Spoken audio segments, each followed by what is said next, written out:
aisle down through the back. We ask that this time if you can silence your cell phones so we can pay full attention to Julie's talk. I'm very pleased to bring fifth grade teacher and author Julie Clark up from Los Angeles. Since her 2018 debut, The Ones We Choose, which has been opted for television by Lionsgate, she has had a great success in writing, and if you've read any of her books, you would know why. Her second novel, The Last Flight, really put her on the map, so to speak. It earned her star reviews from Kirkus, Publishers Weekly, and Library Journal, and the New York Times, where it is a bestseller. And the New York Times called it thoroughly absorbing. Cool. Now we get to go to her third novel. It's an outstanding thriller called The Lies I Tell. It's an Indie Next pick, which is huge for booksellers. You see her book down in the corner. She also has a little bit of a lesser honor with us. We put this in the bathroom wall, and we have her photo next to it. So she's the first author that we put on the bathroom wall. Wow. Men's or women's? Unisex. It's been called a masterful tale, and it really is. So please welcome and congratulate Julie Clark. Thank you. What a wonderful book. It's just so amazing. We'll talk about it. We're not giving away as much as not giving anything away. But you're a fifth grade teacher first. How long have you been a fifth grade teacher? I have been teaching for, I want to say 25 years now. Yeah. So, and I love it, and I write as well. I do both of the jobs that I love the most.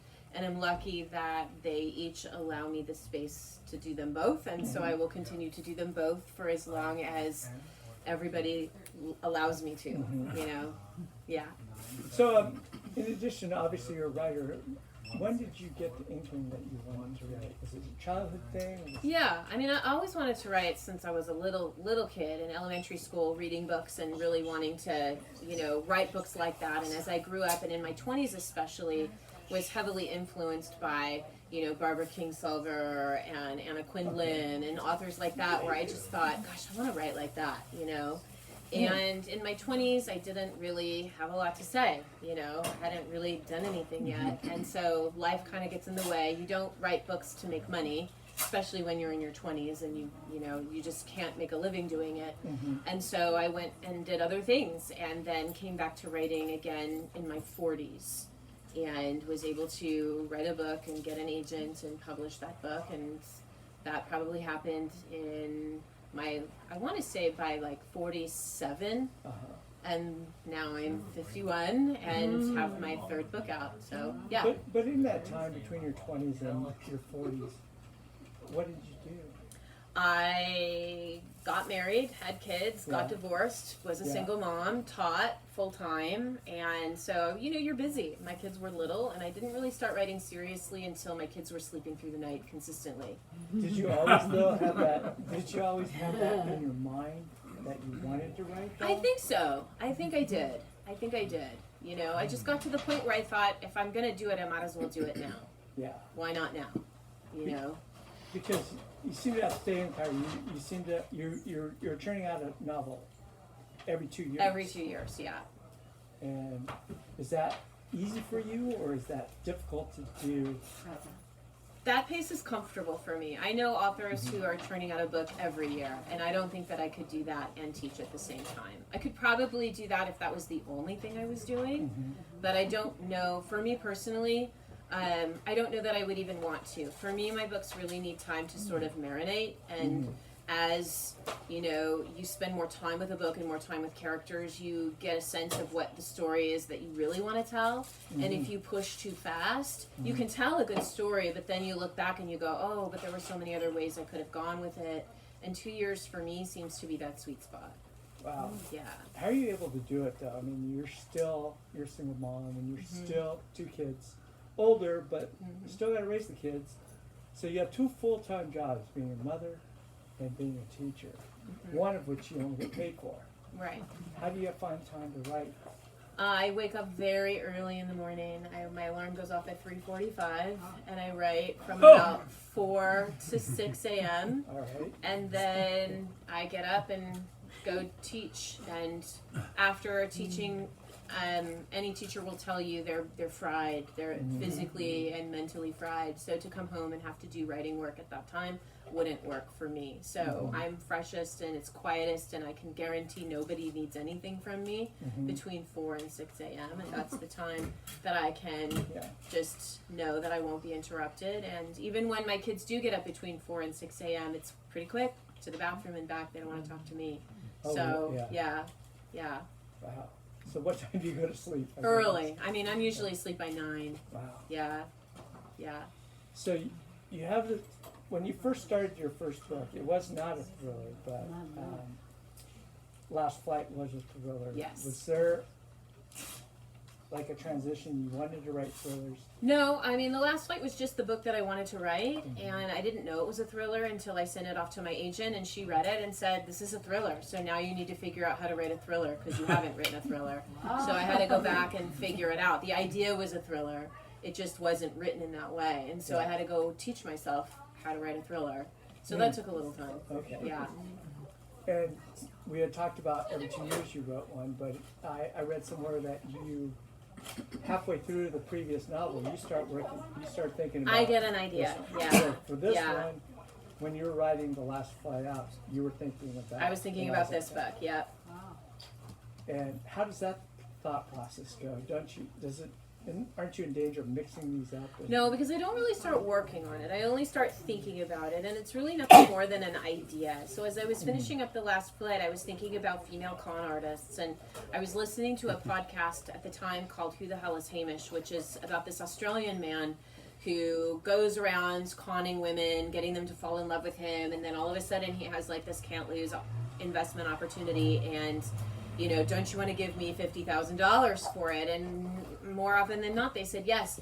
And I just remember I was listening to that podcast and I was thinking, like, first of all, why are they falling for this? How do people even fall for cons, number one? And number two, I think a woman would be better. I think a woman would make a better con artist. And at that point, I started thinking about my main character, Meg. Interesting. I think the best character of anything that I've seen, a grifter, was a female, was Angelica Houston. The Grifters. Yes. She was amazing, and Yes. she's outstanding, and I wondered why they didn't have. We'll talk about that in a little bit, because I wondered, you were kind of in your element with something like this. You love true crime. I do. And what appealed to you, I mean, getting addicted to true crime? How did you? I think that it's just really, there's just really good ideas embedded in a true crime podcast or a documentary. I mean, I don't like anything too scary, but I do love those like decades old, like missing persons, like where did they go? Like how did they, did they never found a body? Like what could have happened? Like it's just compelling to me, it makes the walking the dog go a lot faster, so is it's something is to it do. fun to write as well as it is to listen to? I think it is, yeah, because you have, I mean, especially fiction, you can make up whatever you want. With true crime, you kind of have to stick with what happened and the facts and all of that. But like, if something isn't working in an investigation or in a plot point, I can just rewind and rewrite it and make it work. So you can just change people's jobs, change their ages, change the city they work in to make it work for whatever it is you need them to do. So where did you get the idea for this story? Actually, I should have you maybe do a brief synopsis of So, The Lies I Tell is the story of Meg Williams, who's a con artist traveling the country under assumed names. She's creating elaborate backstories to back up whatever lies she's telling. And her goal isn't necessarily to get rich, although I think that's a nice byproduct of her job. Her goal is to build the skills that she needs so that she can return home to Los Angeles and take down the man who she believed destroyed her childhood.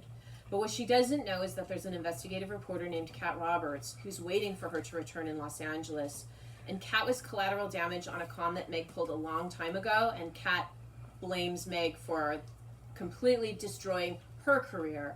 And so as the two women kind of circle each other, it's a cat and mouse story where you're not really sure who's the cat and who's the mouse. They're both lying to each other. They're both assumed names. They're both completely fabricating these backstories, but they infiltrate each other's lives in a way where they have to start asking each other hard questions about, what is it that I really want out of this, and what is it that I really want out of life. Interesting. Do you have some you can share? I can read you a little bit from Meg's POV. It starts how it always starts, with me quietly slipping alongside you, no sudden moves, no loud fanfare, as if I've always been there, always belonged. This time it's a $10,000 a plate fundraiser. After nearly 10 years, I feel right at home among the extravagant trappings of the rich, the original artwork on the walls, the antiques that cost more than most people make in a year, and the hired help I pretend not to notice quietly moving through homes like this one, perched high on a hill with all of Los Angeles glittering below us. If you're one of my targets, know that I've chosen you carefully. It's likely you're in the midst of a major life change, a lost job, a divorce, the death of a close family member, or a heated run for elected office that you're on the verge of losing. Emotional people take risks. They don't think clearly, and they're eager to believe whatever fantasy I feed them. Social media has become my primary research tool with its check-ins, geotags, and shameless self-promotion. And those quizzes some of your friends take and share, dogs or cats, number of brothers and sisters. Most of the questions seem harmless, but the next time you see one, take a closer look. Name 5 places you've lived, or 4 names you go by, both of which allow me to approach you. John, it's me, Meg, from Boise, remember? I knew your sister. It's so easy, it's criminal. I spend hundreds of hours on observation and research, profiling the different people in your life, finding the one I can befriend, the one who will lead me to you. When I'm done, I know everything I possibly can about you and most of the people around you. By the time you're saying, nice to meet you, I've already known you for months. Does this worry you? It should. That sounds too real. Very nice, very nice. So you gave us a window into Meg, though. What is she really like? What is she like? What does the reader get at the beginning there? Meg is smart and savvy. She's bold. She is not afraid of failure because she's lost everything. So when you've lost everything, there's really nothing left for you to lose. And so she didn't grow up wanting to be a con artist. She didn't really have any plans at all, but she kind of fell into it. After her mother died, she was living in her car. They had lost their home already. And she was conning without really knowing that's what she was doing. She was using dating sites to meet guys, not to date them, but just to get a hot meal, maybe a safe place to sleep at night. And she realized that she was pretty good at it. And so when a familiar face came across the dating site, she realized that might be a way for me to get out of my car. I know that guy. I think that guy could maybe help me. And so it kind of starts there. It turns out he can't. And she flips a switch that makes her who she is. Wow. And on the other end, you talk Cat, the aptly named Cat, I think, because we're talking about prey, and Cat, who's a reporter. If you can give us a little introduction into Cat. Cat she was on track. She was working for the LA Times. She was one of, 5 interns working for a very famous investigative reporter. It was a very hard to get job that her mother got for her. And so she's constantly trying to live up to her mother's failed dreams of being an investigative reporter. But she's fighting all the time, fighting for stories, for the privilege of doing things that her male counterparts get asked to do all the time. Kat is asked to go get lunch or to go get the coffee, and she knows that she has to think like a man, like her mother tells her, think like a man, act like a man. If a man would take that risk, then you need to also. But that advice gets her into some trouble when Meg comes along. Interesting how they met, too. Can you share that a little bit? Maybe just... How Cat and Meg meet? They just meet by chance. Yes, they do. I think I'm going to withhold that for readers. Yeah, you don't have to give the details. Your two protagonists are women. And we briefly touched on about how women are often, of course, always underestimated, and they make the perfect con artist. Right. I mean, Meg really leans into a lot of the stereotypes. She purposefully poses as kind of fuzzy-ish jobs, like she's a dog walker, right? Or she's a life coach at one point. Things that you don't really need any kind of degree to do. And that I think powerful men might look down upon, you know. So she leans into a lot of those stereotypes and takes advantage of powerful men who underestimate her, who think that she's just a pretty face, or, you know, she convinces them, though, that she can help them in whatever way that they need, and that's how she kind of gets in. And she appeals, or she uses their narcissism against them. And because the gentlemen, at least in the story, believe that they're smarter than everybody else in the room, and it's really interesting how you put together and I wanted to know how you got into the psyche of Meg and Cat and their characters, because it's deeper than what you would read normally in a typical thriller. Yeah. I mean, character is the most important thing for me in any of the books that I write. I feel really strongly that readers aren't going to want to stick with or root for characters that don't have a little bit of self-awareness, number one, and who don't have any kind of emotional growth at all, right? Like, I don't want my characters to be the same people that they were at the end of the book, that they were at the beginning.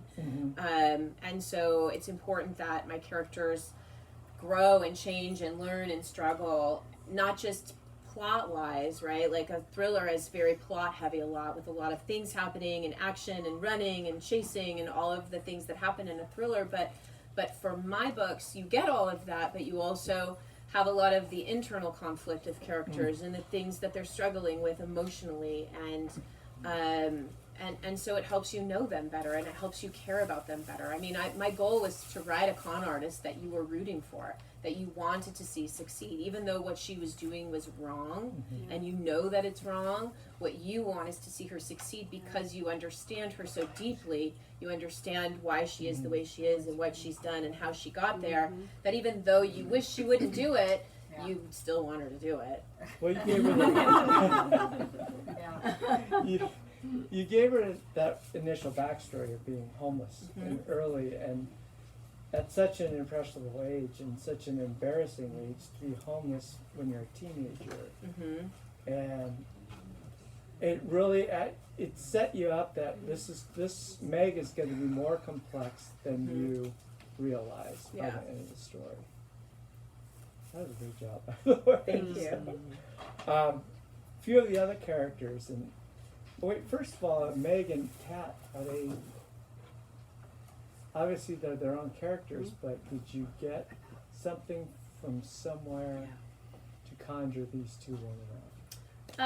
No, I pretty much invented them. I invented Meg first. I needed a con artist who was not a sociopath, right? Yeah. Who was doing these things, these bad things for the right reasons, or the right reasons as far as she was concerned. And I think that I needed somebody working against her. And so I had to figure out, like, well, what would be the worst news for a con artist to hear, right? Who would be the worst person that you would want to throw in the path of a con artist? And it would probably be an investigative reporter who's, you know, wanting to expose them. So that's sort of how Cat came to be. And then Cat I needed to flesh her out and figure out, like, well, she's the star of her own show, the star of her own story. So she's going to have all of her own things that she's dealing with, and her own life and things going on with her. And so that's sort of how they came together. Yeah, I have to ask, were you ever a journalist? Because being a journalist for 20 years, and the way you write is in that style. I've never, I can't, no. Okay. No, Okay. Nonfiction is not my jam. Yeah. Yeah. But you're an expert on real estate. My mom sold real estate for many, many decades, and so I am a real estate child going way, way back. And I set the book in Los Angeles because I know the real estate market in Los Angeles really, really well. Yeah. Yeah. And you know LA really And well. I know LA really well. But I mean, I didn't want to set this somewhere in a different state because different states have different real estate laws and real estate procedures, and that was just a lot more research than I wanted to do. Speaking of LA, you made LA a really nice secondary character. I mean, there's certain things that only somebody who lived there would know. But, Yeah. And you're really giving us a sense of place of putting us in there. Can I mention that term? Or should... Yeah, I mean, you can. Okay. Yeah. There's a term in real estate. I didn't want to give anything away. Yeah, no, that's okay. There's a term in real estate I had never heard. Quit claim. What's a quit claim? I've heard of it. Claim off the property. Yeah. Yeah, yeah. It's where you transfer everything you own in a particular item. Well, because you might owe somebody money. You and may then not give have up good the title, but you transfer whatever you own in that object. Well, you effectively use that, and if you can expand on that, just I can say that it is a way. I mean, I know that it's used in divorces when one spouse wants to keep the house and the other doesn't. You can quit claim the house to that person with no penalties or anything like that. That's pretty much all I want to say about it in the it's context just really of the fascinating book. in general, though, Yeah. in terms of how it involves in the story. So pay attention to that when you read the story. The other thing I wanted to ask you about, and then we'll turn it over to the audience in just 2 more questions. Okay.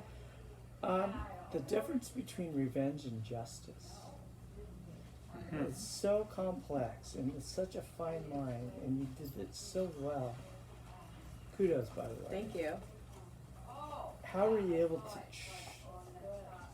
to straddle that line between somebody getting revenge and somebody doing justice on somebody? Well, there's a line in the book that says the difference between justice and revenge comes down to who's telling the story. So Who it's is it that's, yes, it's absolutely subjective. My form of justice would be my victim's form of revenge. That, that I got revenge on them, that's how they would see it, but I would see it as getting justice. So it really does come down to which side of the line you're on. Interesting. Keep that in mind when you read it too. I'm going to go off track here, and then I'm going to turn it over to you all for questions. But Source Books is a very unique publishing company, and they actually let you write an alternate ending for your other story, The Last Flight, which is something that's like giving a director's cut free reign and Right. re-releasing it. It's something. So how did you get involved with Source Books, and what makes them so unique for you as a writer? Source Books is the biggest independent publishing company in the publishing world. They rival any one of the big 5 publishers, and in fact, they're the only publisher right now that is growing at an exponential rate. While everyone else is losing money, Source Books is making money. Their sales are up like 200%, something like that, over last year, something ridiculous. And the reason why they're so good at what they do is they use a lot of data to make decisions. So the traditional publishers will often make decisions based on what's always been done. And this is how it's always been done. Source Books will make decisions based on what will be best for that book at that time in that market. And so they use a lot of data to do that. I had originally asked them, what would you think about me writing the alternate ending to The Last Flight for the paperback release? Any one of the traditional publishers would have been like, No way. absolutely not happening. Source Books was like, tell us more. We're intrigued, we're interested. Because if you think about it, every single person who bought the hardcover of The Last Flight would then go back and buy the paperback to see the different ending. Or every single person who bought the paperback would then go back and buy the hardcover to see the original ending. But the timing didn't work out well for that. As far as I was working on this, I was doing edits, and I couldn't do it. It would have required a lot of rewriting of The Last Flight once I really started thinking about it. Yeah. And I just was like, I don't want to do that. And so my marketing department came back a few months later and said, we know you don't want to write it for the paperback, but what if you wrote it as a separate insert as a pre-order campaign for the new book. And we could do a whole marketing thing where we publish it in a little booklet, and it comes, if you pre-order the book from a participating indie bookstore, you'll get a copy of the alternate ending for The Last Flight. And it was kind of bonkers that, you know, people went a little nuts over it. So yeah, it worked out well. So to be able to work for, to write for a company like that, I mean, over the big few, it's got to be just a great feeling for a writer. It's a benefit for sure. Yeah, it's a benefit. All right, does anybody have a question? So is there an alternate ending for The Last Flight? Because I wanted one. I Did you was guys do hoping that for one. pre-order campaign? Did you guys have that here? I think we missed the vote on that I think you one. did. Yeah, different bookstores. I don't have them anymore, but we'll try to figure it out if you can have. If Because you the didn't ending get really it. mystified me. I was hoping Yeah. for a different ending. Yeah, I know. I heard that from a lot of people. I don't agree. I think it's the right ending, but I heard it from enough that I thought, oh, I could give it to them. So it's available where? Nowhere right now, but stay tuned. Yeah. Nowhere. Nowhere. Oh, nowhere. It was a pre-order campaign, so Oh, I don't I see. have control over it at this time. Okay. But I will at some point. Yeah. And she'll give it to me. Oh, I can give Yeah, it. I'm Yeah. her friend. I'll give it to Mary Lou. Yeah, okay. I'd love to read it. Okay. I've read in the end of your books when you say sometimes you know the ending and you have to work the rest of it Yes. into. I do usually know the ending of my books very early, and it helps a lot to know where I'm writing toward. Do you guide it along, or do you just let it take you there? A little bit of both. Okay. A little bit of both. I know certain moments where something needs to happen or Yeah. a shift needs to be made, but I usually have that last scene in my head pretty early on. That's great. Yeah. Is that like the first thing you see? No, but it's, I would say, definitely early in the process. Okay. Yeah. So where are you in the process for your next book? I have a very bad first draft, and I'm working on that, and hopefully we'll get it to my editor by June is my goal. I really want to have it, I really want to hang on to it till then. They are asking for it sooner, but I'm saying no. So I remember you saying that you had like more than 100 edits on your first book. Oh my goodness, more than that. Yeah. So that doesn't get better? It does, no, it doesn't get better, no. And I would be worried if I were starting to get fewer edits. I think we've all read those books by very prolific authors that have written their 50th or 75th book where you're like, did anybody edit this at all? You know, it's either too long or it's not as well written or it's just not as sharp. And so I hope that I always get hundreds and hundreds of edits. I would never not want to get them because it's impossible to write a book by yourself without a lot of input from people who know what they're doing. It's full of a lot of grammatical errors. That too. Really frustrating. So are these written from the two perspectives, one chapter's Meg and two like that? Sort of, yes. It's definitely two different perspectives. You don't jump around as much. Like with The Last Flight, it was pretty much Claire, Eva, Claire, Eva, Claire, Eva. This one, you're with a character for a little bit longer, and then you go back to the other character, and you're back and forth in time as well. So how are you creating like two completely different voices, personalities? What's your process to do that? You know, I think about my characters like real people, and so every single person carries with them all of the things that have happened to them, all the good things, all the bad things, all the exciting things, all the traumatic things. We all carry them with us, right? And my job as an author is to know everything there is to know that each character carries. Now that might not come out on the page, you might not see all of that on the page, but you will get it in the way that they speak, in the choices that they make, the things they choose to do, the things they choose not to do. All of that is informed by sort of their backstory. So my job is to know that. And so in order to make sure they sound different now, I have to make sure they are different starting from the very beginning so that they're making different choices, and that Meg is making choices that Cat would never make, and Cat is making choices that Meg thinks she would never make. And that's how I do that. So do you have like hundreds of pages on Meg? I have a lot of notes, yeah. A lot of notes. And you've her story goes back before high school and Yeah. Mm-hmm. Yeah. That's Yeah. really interesting. Yeah. Any other questions? Do you ever change your mind partway through a book? All And- the time. All the time. Yes. All the time. One more. Yeah. So then, did you train to be a teacher or an author? Teacher. So then, where did you get your training to be an author? I read a lot.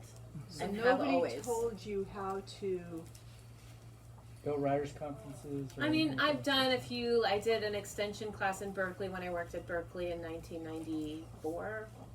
And then I took one class there, and then I took a UCLA extension class once Yeah. on novel writing.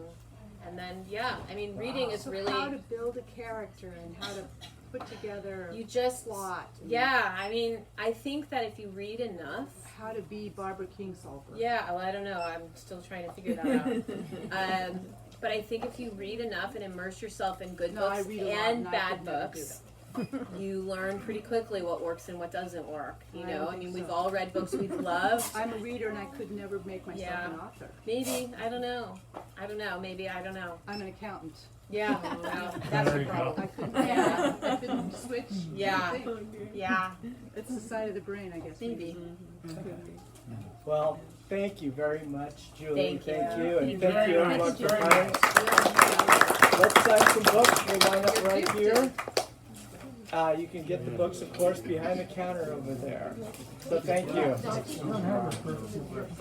Is she? No. No, I don't know how you put the flies in So what I said was animal mahjong. Yeah. I thought you were looking. Yeah, I'm good for No, Rummy Cuba. Or James Bond bingo. No, but animal mahjong. That's maybe good. Did you? Thank you. Thank you. Appreciate it. Yeah, I got it. Thank you, Carl. You're welcome, Julie. All right. We should sign those. Thank you. Thank you. I really, well, it helps that if I really enjoy it, I'm better. I can tell. Yeah, it's like, holy crap. This is a good book. How do you fit in here? All right, and then you want me to just sign this one? Yeah. I've been here for. So you're lucky book club winner? Yes. Yeah, Okay. I try to keep it low unless there's a.